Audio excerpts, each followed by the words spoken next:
Yeah, hello everybody. We are beginning the night where we began the day right here at the Jet Charter lot, and liquid deaths are much needed if you couldn't tell by my hoarse voice. I believe Vince Quinn has a clip somewhere on his phone of my face going insane because of how much I wanted Carson Wentz to feel embarrassed today, and he was 9 times. 9 times that man was embarrassed today. 1,000+ Eagles fans went down with us. We were all just sitting right here, and it's gone like angels in the night. Vince Quinn, I am fucking fired up. The Birds are 3-0. We just had one of the best trips ever. Barney Pearlstein and Calf Barbecue, Jamie, is here hanging out with us as well, who provided not only excitement, but amazing brisket. But how you feeling, man? This is fucking, what a trip. What a trip, what a game. I've never been so excited and tired at the same time. What a day. I mean, yeah, we got here, and by the time we were up and moving around, it was what, like 3:45 in the morning? Oh, yeah. Like, so to be here now at like 9 o'clock at night on just an incredible day. Because, I mean, this game, I can't explain how remarkable this was outside of just the Wentz matchup. Yeah. Because, like, people stood the whole game. Yeah, They 3 stood. quarters. That was it. They're just everybody, every play. It got like the second drive in. I was like, "Oh, are we like this is like a thing? This is like we're just gonna keep doing this?" And it just kept going. I was like, "All right, we're just standing the whole game. Yeah. Fuck it." But everybody was feeling it, and that was the thing. The energy was completely electric. It was Eagles fans everywhere. That once the whole side of FedEx Field was just green everywhere. Well, and it didn't stop, right? Like it didn't stop. When we came in, I just expected, okay, this is where we're supposed to be, and this is why we're seeing all this midnight green. But it just kept going further and further. Each section kept getting greener and greener. So it was just like literal takeover again. And as Barney was yelling out there, it did feel like 2017. Like everybody was yelling and screaming. You see BG getting fired up on the sidelines, and Fletcher Cox, and God, when they got that first scoop from Carson fucking dumbass, it was like, God, the electricity of the crowd stayed there. What Vince was talking about just stayed there mostly until it got boring. Honestly, up until the safety, when that was an incredible Nick. We'll talk about that later. But I mean, Devontae Smith. He looked like Swole Batman today. I don't know about Skinny Batman. Swole Batman. What was his finals? 8 and 169 and a touchdown or something like that? He was around that at halftime. That's unreal. I mean, he was so goddamn good. And like the thing, he reminds me, because watching him today, I was like, kind of looks like Tyreek Hill. Like just in terms of smaller guy, high pointing the football. Taylor's cringing there a little bit. It's not about the speed. It's not about the speed. It's about being able to high point the ball as a smaller guy. He's amazing at that. And he is so good at that. He did it last year a couple of times. There was that one grab last year in the corner of the end zone. I think it was Denver. Maybe they played Denver. Yep. Yeah, right. Yep. Jamie's nodding his head. He had that killer like jump right on the sideline on the corner of the end zone, lands the grab. He did that twice today. I mean, he was just ludicrously good. And that's the thing when you think about this team of just the talent, and like when certain things aren't working, somebody's able to carry the load constantly. Yes. Dallas Goddard caught a screen and just kind of like, whoop, like just this little step, and then he was gone for 25 yards and a touchdown. Like, to see a team do that, all these different guys, you just can't guard anybody. No, and then AJ there too with his infamous slant, and I'm just going to outpower you to get over to the goal line. So all those things happen, and you're just sitting there going like, well, fuck, are they dominating, or is this just really sloppy, or is it fun? And I'm just like, yes. All of it, all of it, all of it. And for, to be 3 weeks into the season, just realize where they're at. And let's talk about that Devontae Smith touchdown for just a second from Jalen's perspective. Because one, that drive was weird, and I was at the same, I see now there's too many beers that are in my head. But is that the same drive where there was the controversial Smith catch anyway? Was that the same one? Yeah. So apparently we didn't see it on TV. I didn't see any replays, but like they totally got away with that, right? It was. It looked like he got one foot, and the second foot was going down to drag, but he was out of bounds. But yeah, and all right, I'm just gonna come out and say, because trust me, I love everything, but here's the thing. Nick and Shane don't know what the fuck they're doing in the red zone. Like, they don't know what they're doing. It's just the same struggle from last year, and I think Jalen's part of this too, but like, God, like that and the passing concepts, even all these stats. I'm gonna be so happy, and I'm gonna get over this in 1 second. But like they were crushing them against man early. Like it had that same Detroit vibe where Jalen Hurts was starting out 1 for 5 or whatever it is, he was and bad. until those guys made plays, and specifically that play. Where, what the fuck is Nick Sirianni doing? And me and Barney were arguing about this, which is hilarious. He's like, give it to Boston Scott, you get it in there, if you don't get it, you spike it and whatever. And like, that seems absurd, but okay. And that's what they did. And there was no plan after that. There was no plan after that. What happens when Boston Scott gets stopped? Maybe I missed the press conference and it was just, go to this, and I thought that, and then I get on the bus and I see Tim McManus, and you know what he says? That didn't fucking happen at all. Jalen Hurts called that. And no one had seen that play that had been called since the offseason, since they began. It has not been installed. It had not been part of the game plan at any time. He just goes, we're doing this, and threw it to Devontae. Touchdown. Holy shit. Like, that happens more often of Jalen saying, we're just going to do this, working out, than whatever they plan in the red zone. Isn't that fucking crazy? Am I just... Is this just feelings? No. For the last 2 years, I feel like that has happened, and it's starting to piss me off, only because this has been such a great game, and it should have just been a boom, like a no problem. I'm nitpicking, but I'm just saying, like, I don't know. That was the biggest thing. If we were going to get one concern out of the way, that was it today. All right. That was it. And I'll add on one little thing. With the red zone. John wasn't even in DC. Taylor just yelled that I wasn't even there. It's a total conspiracy. Give me a Dallas Goddard shovel pass in the goal line package, all right? Which happened. Didn't that happen? And they incomplete, No right? pass. No, Taylor's anti-shovel pass and Taylor's wrong. Give me the shovel pass. Add it. It works. But anyway, like offensively, I mean, look, they put up 24 points in the first half. They don't do anything in the second half. Same thing as Minnesota. There's going to be stuff to pick at with all that stuff. Yeah. But the thing that really changed it with the offense that really got it going, I thought this was interesting. Because at first they're trying to run the ball a little bit. They were trying to throw some stuff, and Jalen was just inaccurate.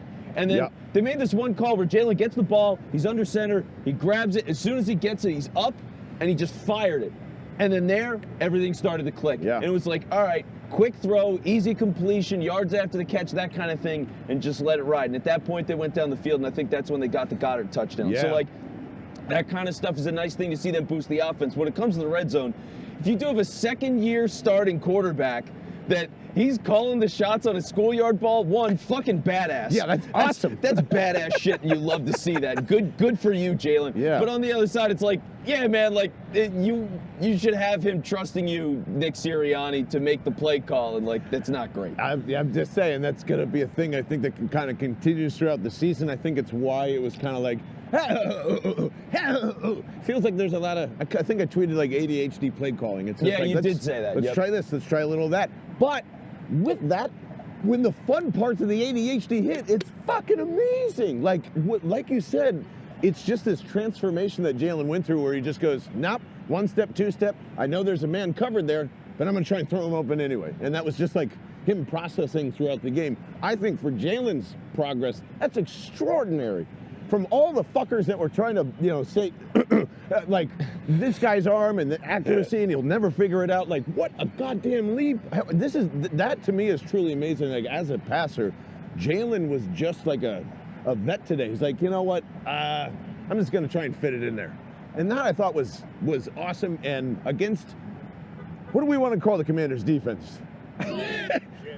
The secondary is okay, I guess, but like... Yeah, the secondary was good early, and then it's funny, even on the plays like the Devontae catches and A.J. Brown had a catch like that, they just went the fuck over them. They're just like, this coverage is amazing, but fuck you. And like, you just can't do anything about that. Like, that's why, again, the talent on this team all across the board, it's fucking insane how good this team is. Yeah, it is crazy. Because they just dominate people all over the place. Yeah, and we're sitting here talking about the offense and drooling all over that, and there's 9 sacks in this game again. 9. 2.5 of them came from Brandon Graham, and like, I don't know, kind of felt like Fletcher Cox was a little fired up to go sack Carson Wentz, and like, I just felt good, and for that, I think from our last show when we're sitting in Allison's house explaining why we still hate him after this, I'm like, yeah, that was it. Yeah. I just needed that last little gasp, and thank God for Brandon Graham and Fletcher Cox absolutely destroying that man's soul today. They Two on the did, first drive. yeah. It was like 2 in the first. It might have been 5 by the second or third drive. I mean, it was insane. Like there's 5 by the end of the first quarter. I'm pretty sure. Yeah. Which should not happen. That just shouldn't. That should never happen. Like I think even when remember a couple of years ago the Eagles sacked the Jets 10 times with like a 4th string quarterback. Yep. Like I don't even think they had 5 sacks in a quarter then. You know, it's just like Christ. So that was really embarrassing because it was early. It's the beginning of the game too. So it's not like okay, well we're down by 17 and it's the 3rd, 4th quarter. Like we got to pass now. Yeah. They just couldn't do shit. And he got wrecked all the time. He was playing hero ball. I knew this was going to happen. I knew this shit was going to happen. I said it in the fucking Discord. It's like he's going to get sacked at least 5 times. 5 sacks, 2 fumbles. Ended the game with a pick. Loved that. Loved him ending the game with a pick. That was magical. And I think part of it, too, is it's the defensive line dominated. Damn. A shit offensive line. But then the other side was I really think the fans got to him. Oh, yeah, dude. Yo. And correct me if I'm wrong, fellas, but we were yelling Carson pretty fucking loud. I don't know if it came through on the TV or not, but when he was down in the end zone, this is my favorite thing in the world. Ready? That's what they were doing. That's what they had to do. They had to fucking silent count the whole time. Like 90% of the game, especially towards the end zone, they're in silent count. And it's going, oh my God, this is my worst nightmare. And they were so scared that we were going to be so fucking loud when he came out of the tunnel, they did not introduce him. They just let the offense go out, and they just said the defensive starters, and that was it. Like you can't send him into that game unless he plays phenomenal in the next couple of weeks, but he's not going to. He's not that, he's never that good. And I think that's the only reason he didn't get pulled today, right? Like, you couldn't completely embarrass him in front of a sold-out Eagles crowd, right? Oh so my next God. week, I think they make the switch, and I wouldn't be surprised if they do. Like, he should have been pulled in that game. Which, by the way, did you note that there was a report that came out today that the Washington, they were looking to trade Jimmy Garoppolo. Oh, yes, they wanted that's to get him right. first. So that dropped this morning, and it was like, oh, well, yeah, they wanted to get Garoppolo, and they decided to get surgery, which, like, if I was Garoppolo, I'm getting the fucking surgery instead of going to Washington. Yes. I think somebody had tweeted that like 3 years ago, but I bet you someone would take shoulder surgery rather than go to the Commanders. And thank God for Jimmy G, who's probably having a night right now. I hope you are, buddy. Good for you. Yeah. But just like afterwards, everyone's yelling and screaming. Miles and Fletcher getting hyped up. Goddard was getting hyped up, and then everybody started to roll with MVP chants with Jalen. And you know what? I told you.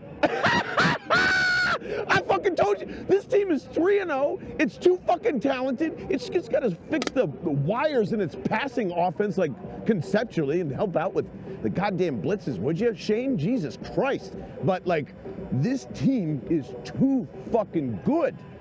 And this isn't a 3-0 thing, Mike Sealski, and this isn't a fucking, I'm not staring at like a mirage as I see Gale coming in here and I love this team, man. This team is great, and I don't care if it's, ends up being a 10-win season, whatever. Like, this team. 15-2, John. It's not going to happen. 15-2. Let's do it. 15-2. 12-5. Yeah, 12-5. Look, the NFC sucks. Like I does thought suck. it would. It absolutely sucks. They're playing like, and this is what elite teams do, right? They didn't have like an amazing day. They had a good day, and Washington had an awful day. Yeah. They kicked the shit out of them. Like, the defense dominated today. They completely held them out. So like, that's what the great teams do. You don't have to have everything click. Like, there's going to be weeks where I can easily see this team win a game, and it's like 10-3. You know? And it's just the defense is so goddamn good on a given day, they're going to carry. Like, they show you those signs right now. Defensive line the last 2 weeks has really picked things up. Yeah. Like, those are the Fletch things that you're too. looking for. Yeah. Coverage has already been phenomenal. Linebackers moving around. We don't even talk about Nakobe Dean. Nobody gives a shit right now. No. He doesn't matter. Like, he just doesn't. I thought he would. Doesn't matter. It's kind of a problem, though. It's not for today. But it's I kind don't of a think it's his fault. I just think Kaiser looks good, and what are you going to do? He TJ does. looks good. What are you going to do? TJ looks good. So you just let it ride, but like that's the thing. They have depth, they have talent, they're executing at a lot of different levels. You're seeing progress. The D-line was their biggest problem area. Looks pretty fucking good now. So what do you complain about again? It's just like second half and like fine-tuning, but the guts of it are so good. This looks like an elite team. And we're going to find out next Sunday at the Gatehouse at the Navy Yard, because it looks like our good friend Doug Peterson also has a good team. And Jesus Christ, Trevor Lawrence, I think it's the first loss of the season, boys. I got to say. I'm going to watch some games and then I'm going to tell you you're wrong. But I'm going to watch the games first. I'm going to watch the games first. I am dying for ice cream, though. Honestly, I'm happy for Doug no matter what. Like, team looks really good. It's making my fantasy team look happy. The AFC South fucking kicked the shit out of the AFC West, and I think, our boy Russell Wilson is going to lose again tonight. It's not his fault. I hope that happens. And, fellas, anything you'd like to say before we close out this beautiful fucking night of a wonderful trip? I got to say, honestly, to Vince Rizzuto over at Philly Sports Trips, holy shit, man. I have never seen anyone pull off 1,100 plus going down to a stadium, but you somehow did it and made us feel like we're a part of the family, and everyone here had such a good time. Like, there was so many, my neighbors fucking came, like, out of the blue, and it was great, and that's the environment here. It was such a good time. I cannot wait for Arizona and our second tailgate at the Navy Yard. What a great time. Yeah, no, it was amazing. The food was phenomenal. Drinks, people dancing their asses off. Like, it was a time, man. And to see that at like 11 o'clock in the morning in Washington, D.C. with that many people, are you kidding me? Like, it didn't seem possible when we first talked about this months ago. And to see all of that come to fruition, run so smoothly, everybody on our bus was like, this was fucking awesome. Yeah. What's next? What are we doing? And it was like, we're going to Arizona. That's right. We're going to Arizona, and it's going to be amazing. Yeah. We'll play some Call of Duty with Kyler Murray. It's there you going to be go. fun. It'll be great. Yeah. The bait is out right now, so that's probably why they lost today. Also, Philly Sports Trips is 11-0 now on bus trips. 11-0. It's pretty fucking great. Woo! Pretty great. Not as good, by the way. Just another great shout out to our good friend Jamie over at Calf Barbecue, who was the star of the show. Made 2 briskets, made those infamous chicken sliders with the Alabama sauce on it. Go follow him at Calf Barbecue, because John Kincaid knows brisket pretty well, and was blown away by that, and just so happy to see him down there, and Barney Pearlstein, and of course Gail doing his dance right now. We'll get you to the show soon, Barney. When we got the setup, we'll get you on. Yeah. But come out and say here, hi guys. And, go and say hi to people. It's just a fucking great time. Gail from 4th and John showing up. How was it? I'm enjoying the show. You guys are awesome. I love you guys. Love you, man. Thank you. We're going to get out of here, and we're going to go fucking party some more, I think. And by party for me means go change diapers and go to bed. Yeah. For Taylor Credatus, that is Vince Quinn. I'm John Barchard. Fucking A! E-A-G-L-E-S! Eagles! Summers!